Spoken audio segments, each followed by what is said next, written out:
paz do Senhor Jesus Cristo, meus amados irmãos, sejam muito bem-vindos a mais uma aula de teologia pelo Instituto Teológico de Aguaí, o ITA. A minha oração é para que Deus nos abençoe, nos dê graça, para que tenhamos uma excelente aula e o nome do Senhor seja sempre glorificado. Estaremos, meus irmãos, concluindo a unidade 5 das epístolas pastorais. Estudamos já a primeira epístola e a segunda epístola de Paulo a Timóteo. Agora estudaremos a última epístola pastoral de Paulo, no caso a epístola de Paulo a Tito. Lembrando que no nosso livro, esta é a última epístola de Paulo escrita, mas cronologicamente falando, a última epístola que Paulo escreveu foi a segunda epístola a Timóteo.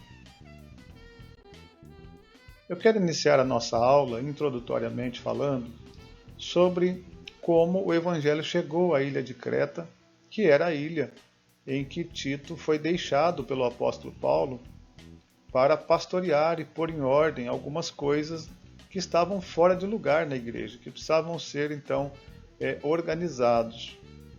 Nós não sabemos, meus irmãos, não temos informações seguras acerca do tempo exato em que o Evangelho foi anunciado pela primeira vez na ilha de Creta. Nem sabemos quem foi o pioneiro da evangelização ali.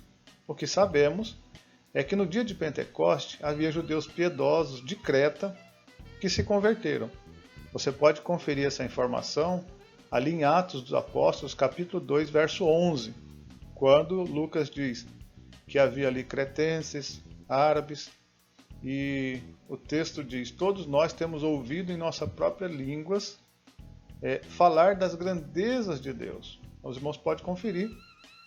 Então, semelhante ao que aconteceu em Roma, quando os judeus de Roma se dirigiram ali para Jerusalém na festa de Pentecoste e foram cheios do Espírito Santo, se converteram e voltaram levando o Evangelho, que é uma das teorias da fundação da Igreja de Roma. A ilha de Creta também, para a maioria dos teólogos, aconteceu a mesma coisa. Eu deixei para os irmãos aqui um mapinha para que os irmãos vejam qual a localização da ilha de Creta. Então, olha aqui, ó. Nós temos aqui o mapa da segunda viagem missionária do apóstolo Paulo, e aqui nós temos a ilha de Creta. Iniciaremos, meus irmãos, agora o conteúdo da epístola de Paulo a Tito. Primeiramente mencionando um pouquinho sobre Tito. Quem foi Tito? Bom, Tito era um gentil convertido a Cristo. Ele não era judeu, ele era gentil. Enquanto Timóteo tinha pai grego e mãe judia, Tito era filho de pais gregos, conforme Gálatas 2 e 3. Ele converteu-se a Cristo pelo ministério do apóstolo Paulo, conforme 1 e 4 de Tito. Ele era filho na fé de Paulo, assim como Timóteo. Então ele saiu do paganismo para abraçar a fé cristã, tendo em vista que os gregos eram um povo pagão. Nós não sabemos a naturalidade de Tito. Alguns acham que ele residia em Antioquia, outros que ele vivia em alguma parte da Ásia Menor. Então, esta breve carta, porque ela é curta, ela tem o objetivo de instruir Tito, que era um jovem pastor, assim como Timóteo, a exercer firmemente sua autoridade na tarefa de organizar a supervisão das igrejas de Creta. Havia algumas igrejas em Creta e Tito aí é deixado ali por Paulo para organizar ali algumas coisas referentes àquela igreja. Quando é que Paulo escreveu essa epístola? Bom, assim como no mesmo tempo em que ele escreveu a primeira epístola a Timóteo, como eu já disse anteriormente aos irmãos.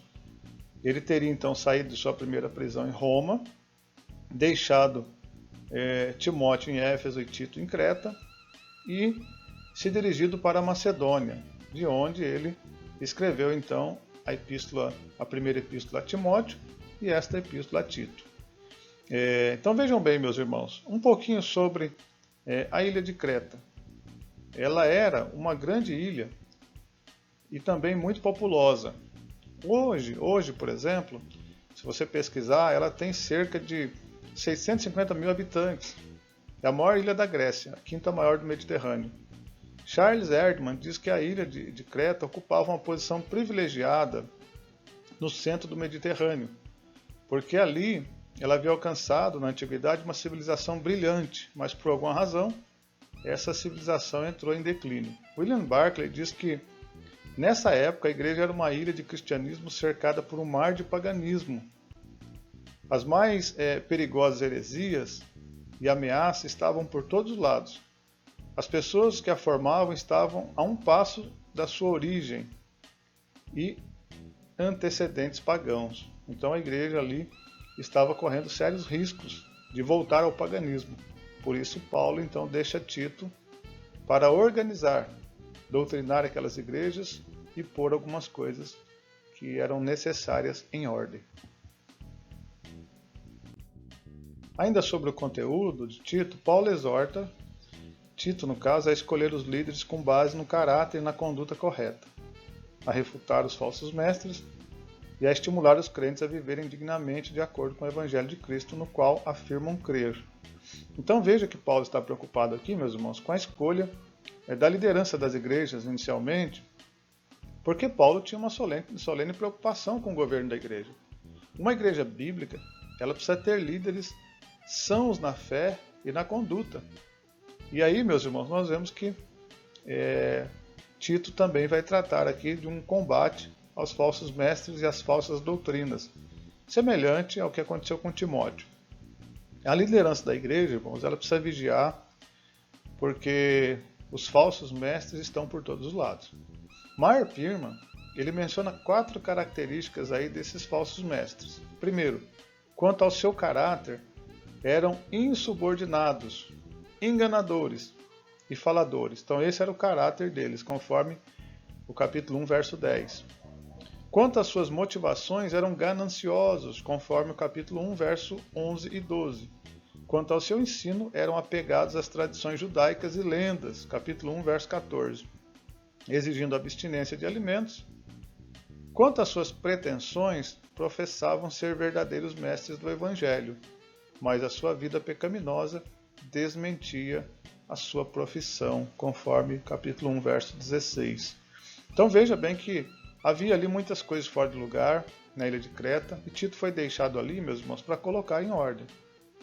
Essas coisas incluíam o combate aos falsos mestres, a sã doutrina, ele deveria ensinar a sã doutrina, a aplicação da disciplina e a instrução da sã doutrina aos crentes ali de Creta. Nos versículos 1 a 4 do capítulo 1, nós temos as saudações iniciais do apóstolo Paulo, e ele aqui segue da mesma forma como as demais epístolas que ele escreve. Ele menciona aqui suas qualificações: servo de Deus e apóstolo de Jesus Cristo. No verso 4, nós temos aqui a indicação de quem se destina a esta epístola. Então Paulo vai mencionar a quem se destina essa epístola no verso 4, quando ele diz: a Tito, meu verdadeiro filho, segundo a fé comum, graça, misericórdia e paz da parte de Deus Pai e da do Senhor Jesus Cristo, nosso Salvador. Então ela é endereçada a Tito, que é o pastor ali da ilha de Creta.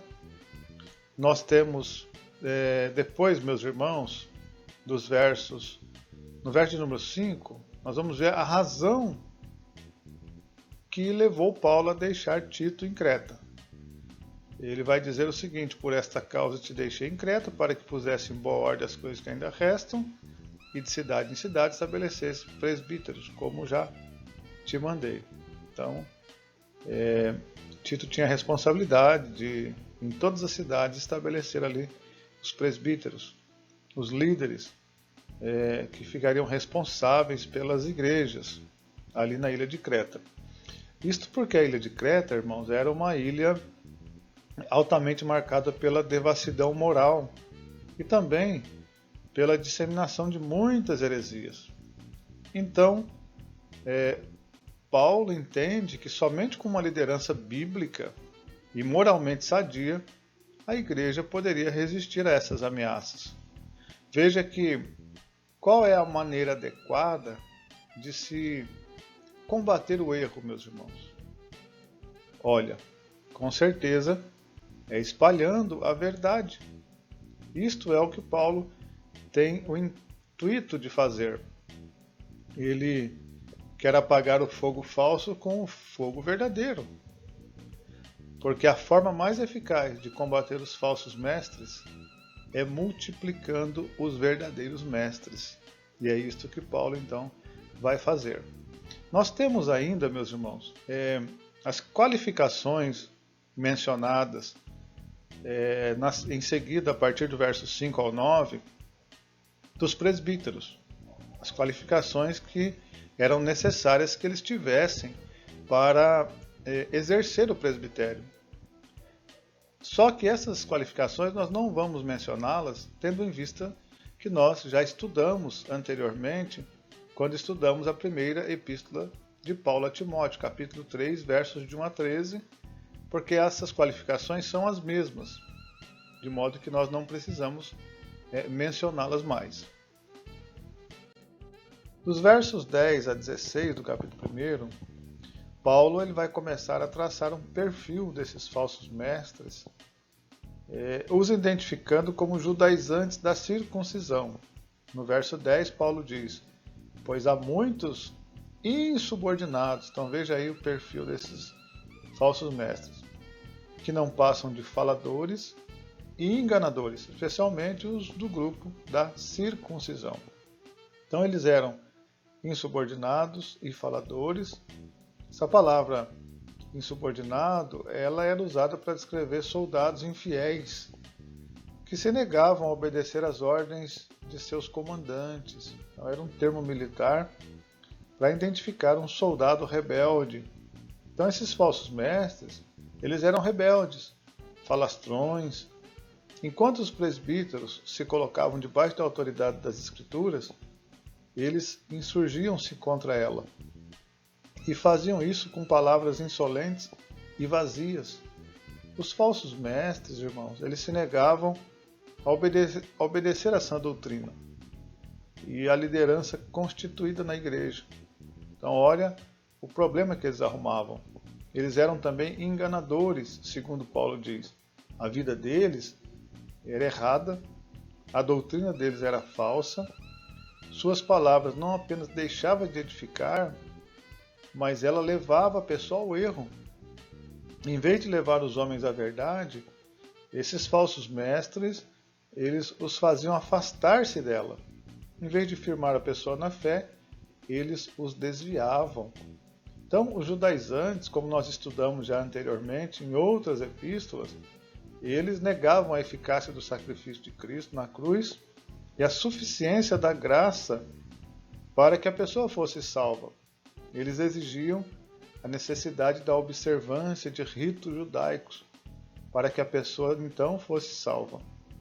Mais uma vez, Paulo volta então a enfrentar os judaizantes, um problema recorrente da época.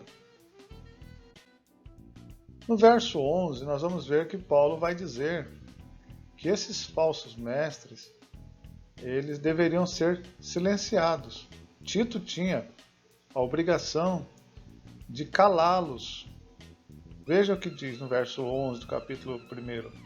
É necessário que eles sejam silenciados. Por quê? Qual era a razão que Paulo queria silenciar os falsos mestres? Paulo continua dizendo: pois estão arruinando famílias inteiras, ensinando coisas que não devem, e tudo por ganância. Então Paulo ele vai mostrar a Tito que estes falsos mestres precisam ser silenciados, agora, não com força física, mas com convicção dos seus ensinos. Ou seja, esses presbíteros deveriam ensinar a verdade, a sã doutrina, e automaticamente eles iriam calar então os falsos mestres. Paulo diz que a razão é porque eles estão arruinando famílias inteiras com seus ensinos mentirosos, falsos, e Paulo menciona ainda a razão porque eles estão trabalhando. O que é que motiva esses falsos mestres? É o dinheiro, é a ganância. Eles estão preocupados não com as pessoas, mas com o que as pessoas podem lhes oferecer. Infelizmente, vivemos dias, meus irmãos, parecidos, onde muitos falsos mestres têm se levantado, que só pensam em dinheiro, só pensam em ganhar dinheiro, em lucrar, em enriquecer-se. Que Deus nos guarde desses falsos mestres. No versículo de número 12 do capítulo 1, Paulo ele vai citar Epimênides, que foi um poeta, mestre religioso, cretense, que viveu no século 6 a.C. E Paulo vai mencionar este poeta dizendo que ele chegou a dizer que os cretenses são sempre mentirosos, feras malignas, glutões e preguiçosos. E no versículo de número 13, Paulo vai dizer o seguinte: tal testemunho é verdadeiro, portanto repreende-os severamente para que sejam sadios na fé. Veja, meus irmãos, que é interessante que este perfil ruim dos falsos mestres, eles estavam influenciando pessoas na própria igreja e a viver como eles, com esses comportamentos pecaminosos. Senão, Paulo não diria para repreender, para que sejam sadios na fé. Membros da igreja estavam sendo influenciados por esses falsos mestres e eles precisavam ser corrigidos, repreendidos. E aí, meus irmãos, Paulo vai dizer que eles eram então mentirosos, os falsos mestres e alguns irmãos que estavam sendo influenciados por eles estavam desprovidos da verdade, eles eram embaixadores da mentira. Inclusive, nesse período, o verbo cretizar tornou-se uma palavra da gíria da época. Quando alguém ia mencionar uma pessoa que era mentirosa ou enganadora, por muitas vezes ele dizia que a pessoa estava cretizando, ou seja, mentindo ou enganando. Isso por causa da fama ali dos cretenses. Então veja bem, Paulo diz também que eles eram feras malignas, ou seja, eles eram violentos, não apenas mentirosos, mas também violentos. Eles eram truculentos em palavras e atitudes. Paulo diz também que eles eram glutões, só pensavam em comida, e preguiçosos, ou seja, eles não eram dados ao trabalho, eram glutões, preguiçosos, viviam para o prazer imediato. Eles, meus irmãos, segundo William MacDonald, esses cretenses eram alérgicos ao trabalho e viciados em glutonaria. Então, meus irmãos, por isso é que Paulo então está traçando este perfil negativo, a fim de corrigir os irmãos que estavam sendo influenciados por esses falsos mestres.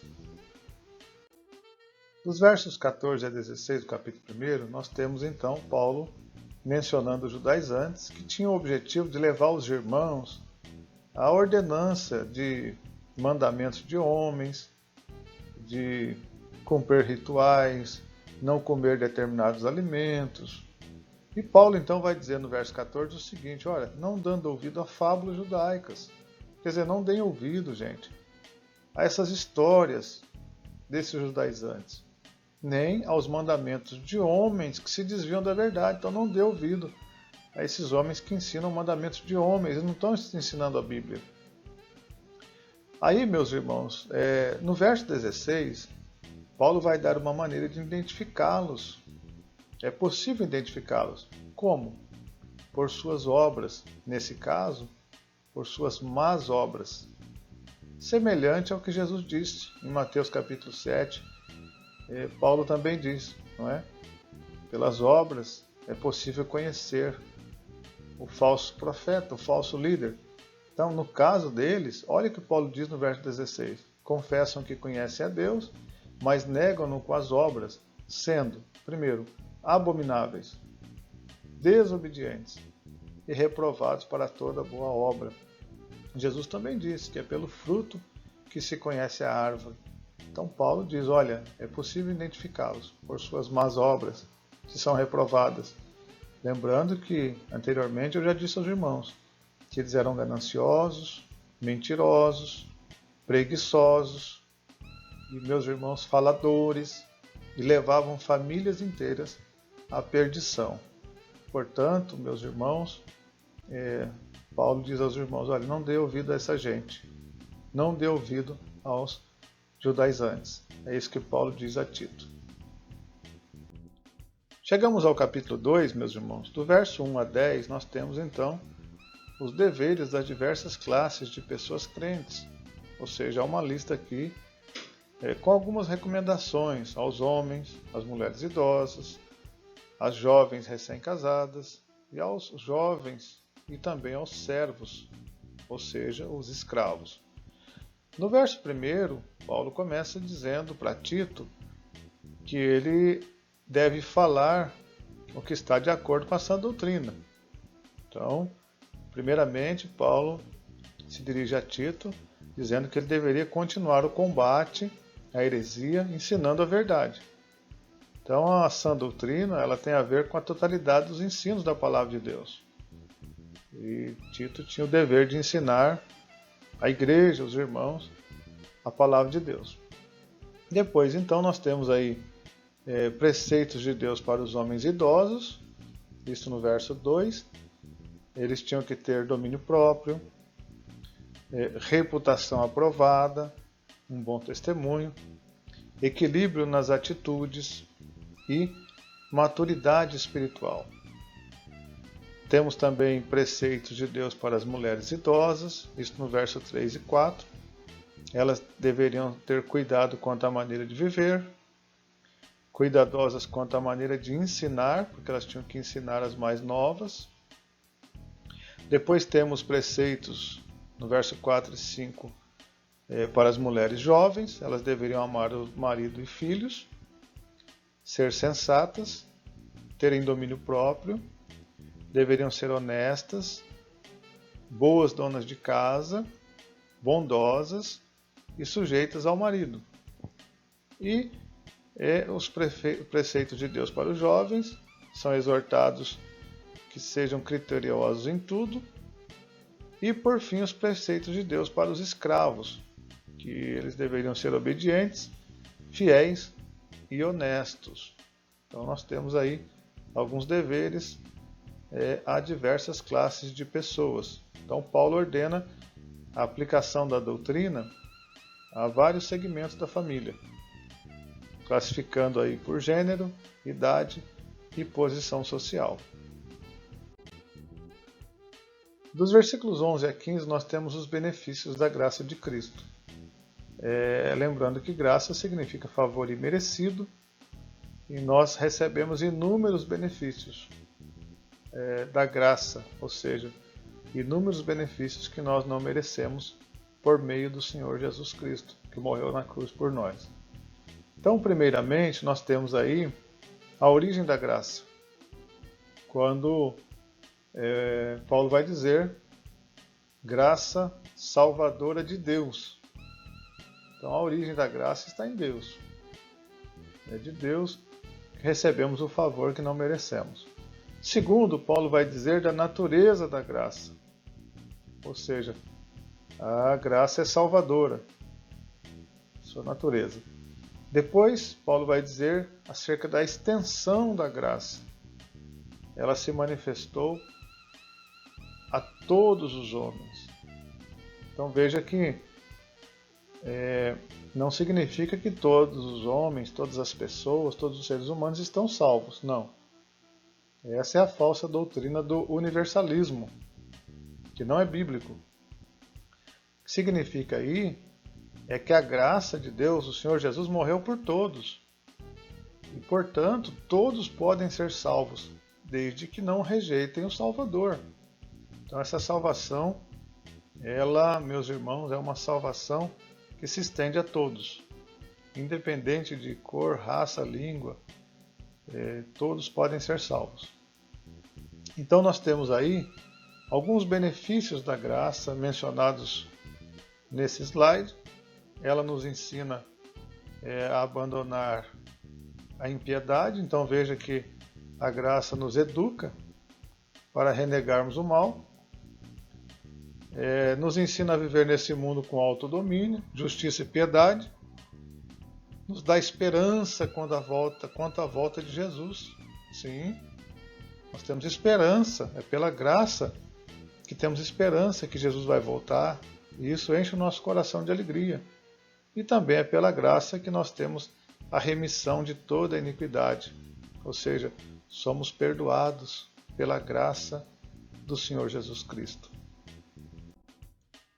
Chegamos ao capítulo 3, do versículo 1 ao 11, nós temos então o dever do cristão, meus irmãos, em relação ao mundo, ou seja, a obediência às autoridades e a relação com os demais.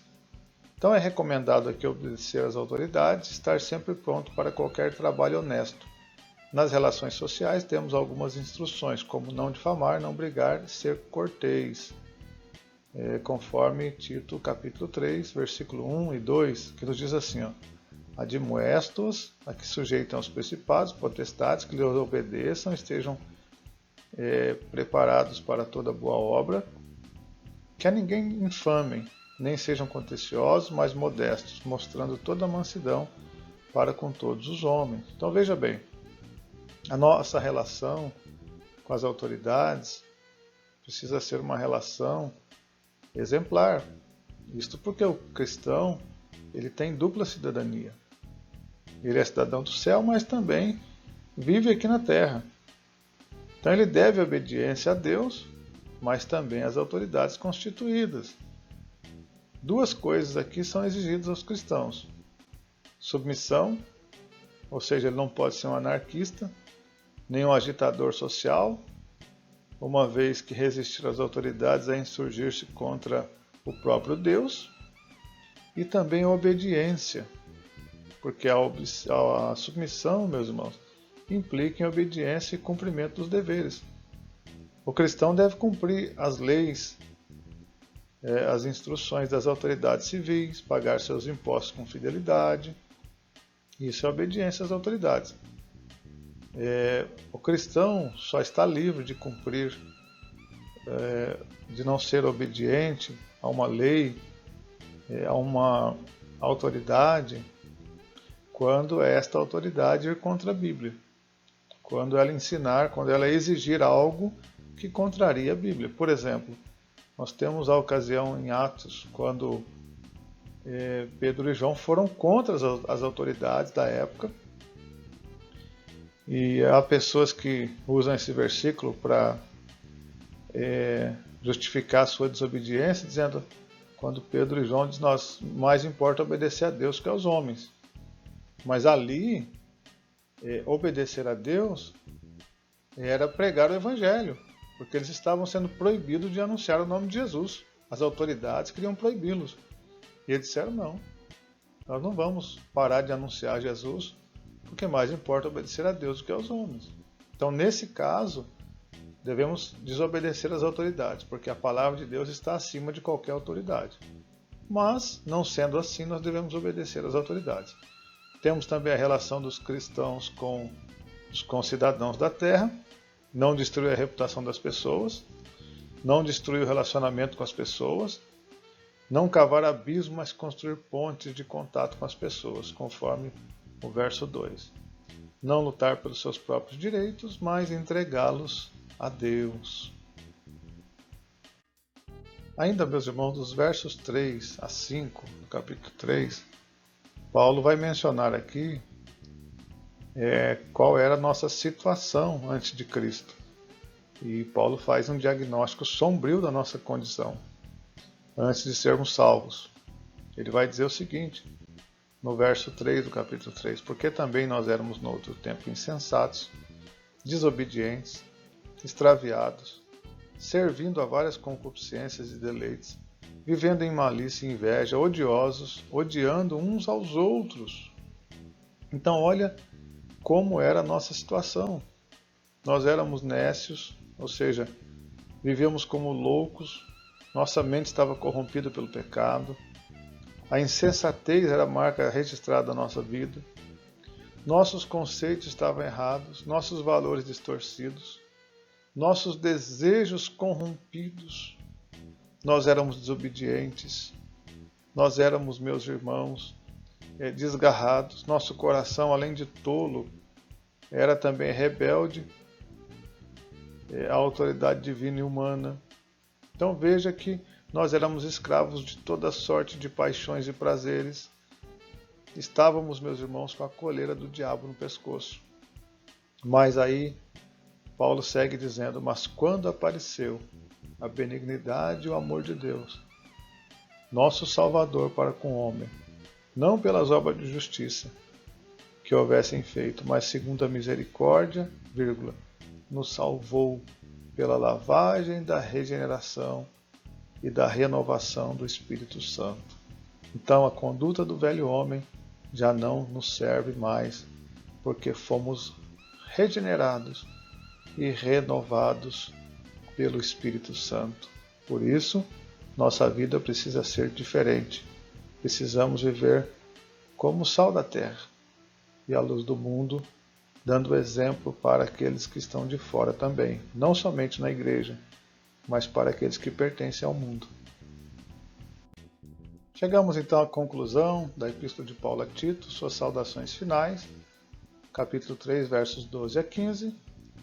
Paulo então vai dar suas últimas instruções a Tito, primeiramente dizendo que Tito deveria ir para Nicópolis e encontrar Paulo ali, mas antes Tito deveria aguardar a chegada de Artemas ou Tíquico.